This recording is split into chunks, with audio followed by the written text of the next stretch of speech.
Hi hello ನಮಸ್ಕಾರ ಸ್ನೇಹಿತರೆ. ಕೊನೆಗೂ ಕೂಡ ಮತ್ತೆ ಇಲ್ಲಿ ಝಾನ್ಸಿ ರಾಘುಗೆ ತೊಂದರೆ ಕೊಡುವುದಕ್ಕೆ ತುಳಸಿ ಅವರು ಎಂಟ್ರಿ ಕೊಟ್ಟಿದ್ದಾರೆ. ಇತ್ತ ಕಡೆ ಸಂಗೀತ ತರುಣ್ ಮದುವೆ ಫಿಕ್ಸ್ ಆಯ್ತು. ಏನಾಯಿತು ಏನು ಕಥೆ ಇದು ಎಲ್ಲವನ್ನ ಕೂಡ ತಿಳ್ಕೊಬೇಕು ಅಂದರೆ ಈಗಲೇ ನಮ್ಮ ಈ ಚಾನಲ್ನ ಸಬ್ಸ್ಕ್ರೈಬ್ ಮಾಡಿ, ಹಾಗೆ ಈ ಒಂದು ವಿಡಿಯೋವನ್ನು ಪೂರ್ತಿಯಾಗಿ ನೋಡೋದನ್ನು ಯಾವುದೇ ಕಾರಣಕ್ಕೂ ಕೂಡ ಮರಿಬೇಡಿ. ಇಲ್ಲಿ ಝಾನ್ಸಿ ಮತ್ತು ರಾಘು ಇಬ್ಬರು ಕೂಡ ಒಂದಾಗಿದ್ದಾರೆ. ಈ ಒಂದು ಖುಷಿ ಅವರಿಬ್ಬರಲ್ಲಿ ಎದ್ದು ಎದ್ದು ಕಾಣಿಸ್ತದೆ. ಇದರ ನಡುವೆ ಸಂಗೀತ ತರುಣ್ನ ಲವ್ ಮಾಡ್ತಿದ್ದಾಳೆ, ತರುಣ್ ಕೂಡ ಸಂಗೀತನ ಲವ್ ಮಾಡ್ತಿದ್ದಾರೆ. ಇಲ್ಲಿ ತರುಣ್ ರಾಘುಗೆ ತಮ್ಮಿಬ್ಬರ ಲವ್ ವಿಷಯವನ್ನು ಹೇಳಬೇಕು ಅಂತ ಹೇಳಿ ಪ್ರಯತ್ನ ಪಡ್ತಿದ್ದಾರೆ. ಬಟ್ ಇಲ್ಲಿ ತರುಣಿಂದ ಸಾಧ್ಯ ಆಗ್ತಿಲ್ಲ. ಕಿಟಕಿಯಲ್ಲಿ ಸಂಗೀತ ತರುಣ್ಗೆ ಹೇಳು ರಾಘುಗೆ ಸಖ್ಯವನ್ನು ಅಂತ ಹೇಳ್ತಿದ್ದಾರೆ. ಈ ಕಡೆ ರಾಘು ಹತ್ರ ತರುಣ್ ತಮ್ಮ ಪ್ರೀತಿ ವಿಷಯವನ್ನು ಹೇಳೋದಕ್ಕೆ ಅಂತ ಪ್ರಯತ್ನ ಪಡ್ತಿದ್ದಾರೆ. ಬಟ್ ಅವರಿಂದ ಸಾಧ್ಯ ಆಗ್ತಾನೆ ಇಲ್ಲ. ಜಸ್ಟ್ ಅದು ರಾಘು ಅಂತಾನೇ ಇದ್ದಾರೆ. ಜೊತೆಗೆ ನಿನ್ನ ಹತ್ರ ನಾನು ಒಂದು ಇಂಪಾರ್ಟೆಂಟ್ ವಿಷಯ ಹೇಳಬೇಕು ಅಂದಾಗ ಸರಿ ಆಯಿತು ಹೇಳು ತರುಣ ಅಂತ ಹೇಳಿ ರಾಘು ಕೂಡ ಹೇಳ್ತಾರೆ. ಬಟ್ ರಾಘು ಬಳಿ ಹೇಳುವುದಕ್ಕೆ ಭಯಪಡ್ತಿರು ತರುಣ್ ಕೊನೆಗೂ ಕೂಡ ವಿಷಯ ಹೇಳೋಕ್ಕಾಗೋದೇ ಇಲ್ಲ. ಅಷ್ಟರಲ್ಲಿ ರಾಘುಗೆ ಒಂದು ಫೋನ್ ಬರ್ತಿದ್ದಾಗೆ ಮಾಧವರಾಯರ ಮನೆಗೆ ಹೋಗಬೇಕು ಬಾ ತರುಣ, ನಿಂದು ಏನು ವಿಷಯ ಅನ್ನೋದನ್ನು ಬಂದಮೇಲೆ ಕೇಳ್ತೀನಿ, ತುಂಬ ಅರ್ಜೆಂಟ್ ಇದೆ ಬಾ ಅಂತ ಹೇಳಿ ತರುಣ ಕರ್ಕೊಂಡು ಹೋಗೇ ಬಿಡ್ತಾರೆ ರಾಘು. ಇದನ್ನು ನೋಡಿದಂಥ ಸಂಗೀತಗೆ ಅನ್ಸುತ್ತೆ ಖಂಡಿತವಾಗ್ಲೂ ಇವನಂತೂ ಸತ್ಯ ಹೇಳ್ತಾನೆ, ನಮ್ಮ ಲವ್ ವಿಷಯವನ್ನು ತಿಳಿಸ್ತಾನೆ ಅಂತಾನೆ ನಂಗೆ ಯಾಕೋ ನಂಬಿಕೆ ಬರ್ತಿಲ್ಲ, ಇಷ್ಟೊಂದು ಹೆದರ್ಕೋತದಾನಲ್ಲ ಅಂತ ಹೇಳಿ ಸಂಗೀತ ಕೂಡ ಭಾವಿಸ್ತಾರೆ. ತದನಂತರ ಇಲ್ಲಿ ಝಾನ್ಸಿ ಮನೆ ಕೆಲಸ ಮಾಡ್ತೀನಿ ಅಡುಗೆ ಮಾಡ್ತೀನಿ ಅಂತ ಹೇಳಿದಾಗ ಮಂಜುಳಾ ಅವರು ಗಣಪತಿ ಅವರು ಅವರ ಹೆಂಡ್ತಿಲ್ಲಲ್ತ ಎಲ್ಲರೂ ಕೂಡ ಬೇಡ ಅಂತ ಹೇಳ್ತಾರೆ. ನೀನು ನಿಮ್ಮ ಮನೆಯಲ್ಲಿ ಹೇಗೆ ಬೆಡ್ ಕಾಫಿ ತೊಗೊಂಡು ಎದ್ದೇಳ್ತಾ ಇದೆಯೋ ಅದೇ ರೀತಿಯಾಗಿ ಇಲ್ಲೂ ಕೂಡ ಬೆಡ್ ಕಾಫಿ ತೊಗೊಂಡು ಎದ್ದೇಳು, ನಾವೇ ನಿನಗೆ ಬೆಡ್ ಕಾಫಿ ಕೊಡ್ತೀವಿ. ಬೆಡ್ ಕಾಫಿ ಕುಡಿದ ನಂತರ ಅದನ್ನೇ ಮಾಡಿಕೊಂಡು ನಿಮ್ಮ ಮನೆಯಲ್ಲಿ ಹೇಗೆ ನೀನು ಆಫೀಸ್ಗೆ ಹೋಗ್ತಿದ್ಯೋ ಅದೇ ರೀತಿ ಇಲ್ಲೂ ಕೂಡ ಆಫೀಸ್ಗೆ ಹೋಗು. ನೀನು 1000 ಕೋಟಿಗಳ ಒಡತಿ ಅಂತೇಳು ನೀನು ಅಡುಗೆ ಮನೆಯಲ್ಲೆಲ್ಲ ಕೆಲಸ ಮಾಡ್ಕೊಂಡಿರೋದು ನಮಗೆ ಯಾಕೋ ಚೆನ್ನಾಗಿ ಕಾಣಿಸೋದಿಲ್ಲ. ನೀನು ದೊಡ್ಡ ಶ್ರೀಮಂತೆಯಾಗಿ ಆ ಒಂದು ಜನಗಳಿಗೆ ಹೇಗೆ ನೀನು ಸಹಾಯ ಮಾಡ್ತೀಯೋ, ಹೇಗೆ ನೀನು ನಿನ್ನ ಆಫೀಸಲ್ಲಿ ಕೆಲಸ ಮಾಡಿ ಸಾವಿರಾರು ಜನಗಳಿಗೆ ನೀನು ಸಂಬಳ ಕೊಡ್ತಿದ್ಯೋ ಅದೇ ರೀತಿಯಾಗಲಿ ಈಗಲೂ ಕೂಡ ನೀನು ಸಾವಿರಾರು ಜನಗಳನ್ನು ನೋಡ್ಕೋಬೇಕು, ಅವ್ರಿಗೆ ಸಂಬಳ ಕೊಡಬೇಕು, ಒಂದು ಕಂಪ್ನಿಯನ್ನು ಬೆಳೆಸಬೇಕು, ಉಳಿಸ್ಬೇಕು ಅಂತೆಲ್ಲ ಮಾತನಾಡ್ತಿದ್ದಾರೆ. ಅಯ್ಯೋ ಅದನ್ನು ನೋಡ್ಕೊಳ್ಳೋದಕ್ಕೆ ತಾತ ಇದ್ದಾರೆ ಅಂತ ಝಾನ್ಸಿ ಹೇಳಿದಾಗ ಪಾಪ ಅವ್ರಿಗೆ ಏಜ್ ಆಗಿದೆ, ಇಂಥ ವಯಸ್ಸಲ್ಲಿ ಅವ್ರಿಗೆ ಯಾಕೆ ಪಾಪ ತೊಂದರೆ, ಅವರು ನೆಮ್ಮದಿಯಾಗಿ ಆರಾಮಾಗಿ ಇರಬೇಕು. ನೀನು ಮತ್ತು ರಾಘು ಅದನ್ನು ಟೇಕ್ ಓವರ್ ಮಾಡಿ ನಿಮ್ಮ ಸಹಾಯಕ್ಕೆ ಬೇಕು ಅಂದರೆ ನಾನು ಕೂಡ ಇರ್ತೀನಿ. ನನಗೆ ಕನ್ನಡ ಇಂಗ್ಲೀಷ್ ಹಿಂದಿ ಎಲ್ಲ ಭಾಷೆ ಕೂಡ ಬರುತ್ತೆ, ನಾನು ನೋಡೋಕೆ ಮಾತ್ರ ಹೇಗಿದ್ದೀನಿ, ಬಟ್ ಸೂಟು ಬುಟ್ಟು ಹಾಕ್ಕೊಂಡ್ರೆ ನನ್ನ ಲೆವೆಲ್ಲೇ ಬೇರೆ ಅಂತ ಹೇಳಿ ಇಲ್ಲಿ ಗಣಪತಿಯವರು ಹೇಳ್ತಿದ್ದಾರೆ. ತದನಂತರ ಬೇಕು ಅಂದರೆ ಈ ಲಲಿತಾನು ಕರ್ಕೊಳ್ಳಿ, ಕ್ಲೀನಿಂಗ್ ಡಿಪಾರ್ಟ್ಮೆಂಟ್ಗೆ ಹೆಲ್ಪ್ ಆಗ್ತಾಳೆ ಅಂತ ಕೂಡ ಹೇಳ್ತಿದ್ದಾರೆ ಗಣಪತಿಯವರು. ತದನಂತರ ಇಲ್ಲಿ ಮಂಜುಳವ್ರು ಕೂಡ ಹೌದು ಝಾನ್ಸಿ ಇವರೆಲ್ಲ ಹೇಳ್ತಿರೋದು ಸರಿಯಾಗೇ ಇದೆ, ನೀನು ಆಫೀಸ್ಗೆ ಹೋಗಬೇಕು, ನಿನ್ನಿಂದಾಗಿ ಎಷ್ಟು ಜನಗಳು ಜೀವನ ಮಾಡ್ತಿದ್ದಾರೆ, ನಿನ್ನಿಂದಾಗಿ ಇನ್ನೊಂದಷ್ಟು ಜನಗಳಿಗೆ ನೀನು ಸಹಾಯ ಮಾಡಬೇಕು. ಅದೆಲ್ಲ ಆಗಬೇಕು ಅಂದರೆ ನಿನ್ನ ಕಂಪ್ನಿ ಮತ್ತಷ್ಟು ಬೆಳಿಬೇಕು, ನೀನು ಕಂಪ್ನಿಗೆ ಹೋಗಬೇಕು, ಕಂಪ್ನಿಯನ್ನು ನಡೆಸಬೇಕು, ಮೊದಲು ಹೇಗಿದ್ದೆ ಹಾಗೆ ಇರಬೇಕು ಅಂತ ಹೇಳಿ ಮಂಜುಳವ್ರು ಕೂಡ ಹೇಳ್ತಾರೆ.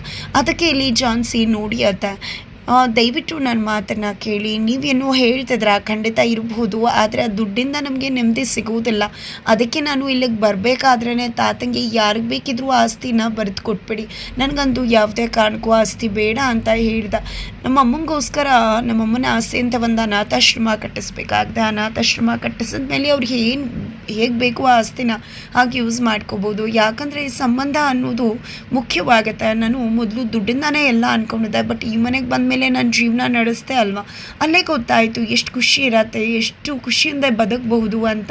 ನಿಜಕ್ಕೂ ಅಲ್ಲಿ ಇಂಥ ಒಂದು ಖುಷಿನೇ ಇಲ್ಲ ಈ ಮನೆಯಲ್ಲಿ. ನೀವು ನೋಡಿ ಎಲ್ರಿಗೂ ಅಡುಗೆ ಮಾಡ್ತೀರಾ, ಎಲ್ಲರೂ ಖುಷಿಯಾಗಿದ್ದಾರಾ, ನೆಮ್ಮದಿ ಆಗಿದ್ದಾರಾ, ಏನಾದರೂ ಸಮಸ್ಯೆ ಇದೆಯಾ, ಮಕ್ಕಳೆಲ್ಲ ಚೆನ್ನಾಗಿದ್ದಾರಾ ಅನ್ನೋದು ಎಲ್ಲವನ್ನ ಕೂಡ ಅತ್ತೆ ನೀವು ನೋಡ್ತೀರಾ. ದುಡ್ಡತ್ತೆ ದೇವ್ರ ಪೂಜೆ ಮಾಡಿಕೊಂಡು ಆರಾಮಾಗಿರ್ತಾರೆ ಅಜ್ಜಿ, ಎಲ್ಲರೂ ಚೆನ್ನಾಗಿದ್ದಾರಾ ಖುಷಿಯಾಗಿದ್ದಾರಾ ಅನ್ನೋದ್ರ ಮೇಲೆ ಅವ್ರ ಖುಷಿ ಇರುತ್ತೆ. ಹೀಗೆ ಗಣಪತಿ ಅಂಕಲ್ ಕೂಡ ಪೇಪರ್ ಓದ್ಕೊಂಡು ಎಷ್ಟು ನಾರ್ಮಲ್ ಆಗಿರ್ತಾರೆ, ಕಾಫಿ ಆಯಿತಾ ಅಂತ ಹೇಳ್ಕೊಂಡು ಲಲಿತಾ ಅತ್ತೆನ ರೇಗಿಸ್ಕೊಂಡು. ಇಂಥ ಒಂದು ಬದುಕು ನಮ್ಮ ಮನೆಯಲ್ಲಿ ಕಾಣಸಿಗೋದೇ ಇಲ್ಲ. ನಿಜವಾಗ್ಲೂ ಇಂತಹ ಬದುಕೆ ಮುಖ್ಯವಾಗಿ ಬೇಕಾಗಿರೋದು. ದುಡ್ಡಿಂದಾಗಿ ಸಂಬಂಧಗಳ ನಡುವೆ ಸಂಬಂಧ ಹಾಳಾಗಿ ಹೋಗುತ್ತೆ. ಸಂಬಂಧಿಕರೇ ನಮ್ಮ ದುಡ್ಗೋಸ್ಕರ ಏನು ಬೇಕಿದ್ರೂ ಮಾಡೋಕ್ಕೂ ಕೂಡ ಹಿಂಜರಿಯೋದಿಲ್ಲ. ಈಗ ನಮ್ಮ ತುಳಸಿ ಎತ್ತನೆ ತಗೊಳ್ಳಿ, ದುಡ್ಡಿನ ಮೇಲಿರುವ ಆಸೆಗೆ ನಾನು ಅವರ ಸೂದ್ರ ಸಂಬಂಧಿ ಅನ್ನೋದನ್ನು ಕೂಡ ನೋಡಿದೆ, ನಾನು ಅವ್ರನ್ನ ಸೊಸೆ ಅನ್ನೋದನ್ನು ಕೂಡ ನೋಡಿದೆ, ಅಪ್ಪ ಅನ್ನೋದನ್ನು ಕೂಡ ನೋಡಿದೆ. ಎಷ್ಟೆಲ್ಲ ಮಾಡಿದ್ರು ನಿಜಕ್ಕೂ ಇಂಥ ಒಂದು ಬದುಕು ನನಗೆ ಬೇಡ. ಆ ದುಡ್ಡಿಂದನೇ ಇಂಥ ಸಮಸ್ಯೆಗಳು ಕ್ರಿಯೇಟ್ ಆಗೋದು, ಅದೇ ಕಾರಣಕ್ಕೆ ಆ ದುಡ್ಡಿನ ಸಹವಾಸನೇ ಬೇಡ ನನಗೆ ಅಂತ ಹೇಳಿ ಝಾನ್ಸಿ ಮಾತನಾಡ್ತಾರೆ. ನಂತರ ಅಲ್ಲಿಂದ ಝಾನ್ಸಿ ಹೋಗ್ತಿದ್ದಾಗೆ ನೋಡಿದ್ರ, ನಾನು ಸುಟ್ಟುಬಿಟ್ಟು ಹಾಕ್ಕೊಂಡು ಕೆಲ್ಸಕ್ಕೆ ಹೋಗ್ತೀನಿ ಅಂದ್ರಲ್ವ, ಈಗೇನಾಯಿತು ಅಂತ ಹೇಳಿ ಲಲಿತ್ ಅವರು ಅವ್ರ ಗಂಡಂಗೆ ಹೇಳಿದ್ರೆ, ಇಲ್ಲಿ ಮಂಜುಳವರು ಅಯ್ಯೋ ನಮ್ಮ ಕಷ್ಟ ಕಾರ್ಪಣ್ಯಗಳೆಲ್ಲ ಝಾನ್ಸಿ ಬಂದಮೇಲೆ ದೂರ ಆಗುತ್ತೆ, ನಾವು ನೆಮ್ಮದಿಯಾಗಿ ಆರಾಮಾಗಿರ್ಬೋದು ಅಂತ ಅಂದ್ಕೊಂಡ್ರೆ ಈ ಝಾನ್ಸಿ ನೋಡಿದ್ರೆ ಈ ರೀತಿ ಮಾತಾಡ್ಬಿಟ್ರಲ್ಲಪ್ಪ, ಏನಪ್ಪ ಮಾಡೋದು, ಏನು ನಮ್ಮ ಹಣೆ ಬರ ಅನುಭವಿಸ್ಬೇಕು ಅಂತ ಅನ್ಕೋತಾರೆ. ನಂತರ ಇಲ್ಲಿ ಸಂಗೀತ ಬಳಿ ಮಂಜುಳವರು ಇದ್ದಾರೆ. ನಂತರ ಝಾನ್ಸಿನ ಕರೀತಾರೆ.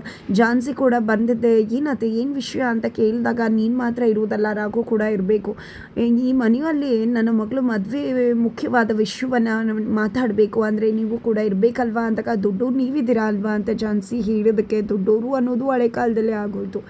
ಪ್ರಪಂಚದ ಜ್ಞಾನ ಅವ್ರಿಗೆ ಗೊತ್ತಿರುತ್ತೆ ಅನ್ನೋ ಕಾರಣಕ್ಕೆ ಪ್ರಪಂಚದ ಬಗ್ಗೆ ಜ್ಞಾನವನ್ನು ನಿಮಗೆ ತಿಳಿಸ್ಕೊಡ್ತಾರೆ ಅನ್ನೋ ಕಾರಣಕ್ಕೆ ದೊಡ್ಡ ನಿರ್ಧಾರ ತಗೋಬೇಕಾಗಿತ್ತು. ಆದರೆ ಇವತ್ತು ದೊಡ್ಡವ್ರಿಗಿಂತ ನೀವೇ ತುಂಬ ಪ್ರಪಂಚದ ಜ್ಞಾನವನ್ನು ತಿಳ್ಕೊಂಡಿರೋದ್ರಿಂದ ಎಲ್ಲವೂ ಕೂಡ ನೀವೇ ತೀರ್ಮಾನ ತಗೋಬೇಕಾಗತ್ತೆ ಅಂತ ಹೇಳಿ ಮಂಜುಳವರು ಹೇಳ್ತಾರೆ.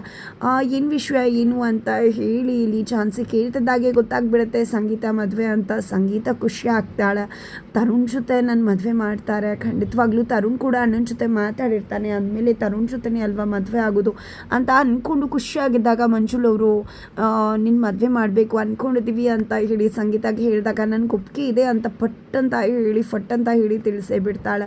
ತಕ್ಷಣಕ್ಕೆ ಈ ಕಡೆ ಝಾನ್ಸಿ ಫುಲ್ ಖುಷಿ ಆಗಿಬಿಡುತ್ತೆ, ಮಂಜುಳವ್ರಿಗೂ ಖುಷಿ ಆಗುತ್ತೆ.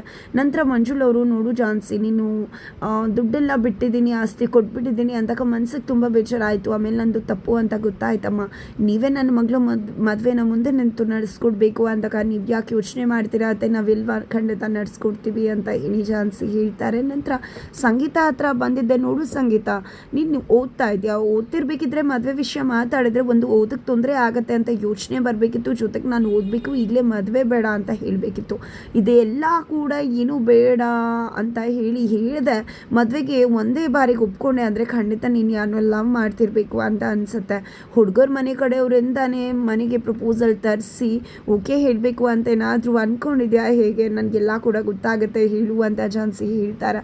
ಅದಕ್ಕೆ ತುಂಬ ಬುದ್ಧಿವಂತ, ಎಷ್ಟು ಬೇಗ ಪತ್ತೆ ಹಚ್ಚಿದ್ರು ಅಂದ್ಕೊಂಡಿದ್ದೆ ಹೇಳೋಕೆ ಅಂತ ಟ್ರೈ ಮಾಡ್ತಿದ್ದಾಳೆ, ಬಟ್ ಅವಳಿಂದ ಕೂಡ ಸಾಧ್ಯ ಆಗ್ತಿಲ್ಲ. ಆ ಕಡೆ ತರುಣ್ ಬಳಿಗೆ ರಾಘು ಬಂದಿದ್ದೆ, ನಾನು ಮಾಧವರಾಯರ ಮನೆಗೆ ಹೋಗಿದ್ದೆ, ಅವರು ಸಂಗೀತನ ಒಂದು ಮದುವೆಯಲ್ಲಿ ನೋಡಿ ಇಷ್ಟಪಟ್ರಂತ, ಅವ್ರ ಮಗನಿಗೆ ನನ್ನ ತಂಗಿನೇ ಸರಿಯಾದ ಜೋಡಿ ಅಂತ ಹೇಳಿ ತೀರ್ಮಾನ ಮಾಡಿಬಿಟ್ಟಿದ್ದಾರೆ ಅಂದಾಗ ತರುಣ್ ವಿಷಯ ಹೇಳಬೇಕು ಅಂದ್ಕೊಂಡವರು ಹಾಗೆ ವಿಷಯ ತಿಳಿಸೋದೇ ಇಲ್ಲ, ನಾನು ಮತ್ತು ಸಂಗೀತ ಪ್ರೀತಿ ಮಾಡ್ತಿದ್ದೀವಿ ಅಂತ. ನಂತರ ನೀನು ನನಗೆ ಅದೃಷ್ಟವಂತ, ನಿನ್ನ ಜೊತೆ ಇದ್ದರೆ ನಾನು ಏನು ಬೇಕಿದ್ರೂ ಸಾಧಿಸ್ತೀನಿ ಅಂತ ಹೇಳಿ ತರುಣನ್ನ ಮನೆ ಕರ್ಕೊಂಡು ಹೋಗ್ತಾರೆ. ಮನೆ ಕರ್ಕೊಂಡು ಹೋಗ್ತಿದ್ದಾಗೆ ಅಲ್ಲಿ ಸಂಗೀತ ಇನ್ನೇನು ತರುಣ್ ಅಂತ ಹೇಳಿ ಝಾನ್ಸಿ ಹತ್ರ ಹೇಳಬೇಕು ಅಷ್ಟರಲ್ಲಿ ಇಲ್ಲಿ ತರುಣ ಸಂಗೀತಗೆ ಒಂದು ಒಳ್ಳೆ ಹುಡುಗ ಸಿಕ್ಕಿದ್ದಾನೆ, ನಿಜಕ್ಕೂ ಅವಳನ್ನು ತುಂಬ ಇಷ್ಟಪಟ್ಟಿದ್ದಾನೆ, ಅದು ಮಾಧವರಾಯರವರ ಮಗ ಅಂತ ಹೇಳ್ತಿದ್ದಾಗೆ ಸಂಗೀತ ಶಾಕ್ಗೆ ಒಳಗಾಗ್ತಿದ್ದಾಳೆ. ಹಾಗಿದ್ರೆ ಏನಾಗುತ್ತೆ ಮುಂದೆ ತಿಳ್ಕೊಬೇಕು ಅಂದರೆ ಮುಂದಿನ ವೀಡಿಯೋಗೆ ವೇಟ್ ಮಾಡೋದು ನಮ್ಮ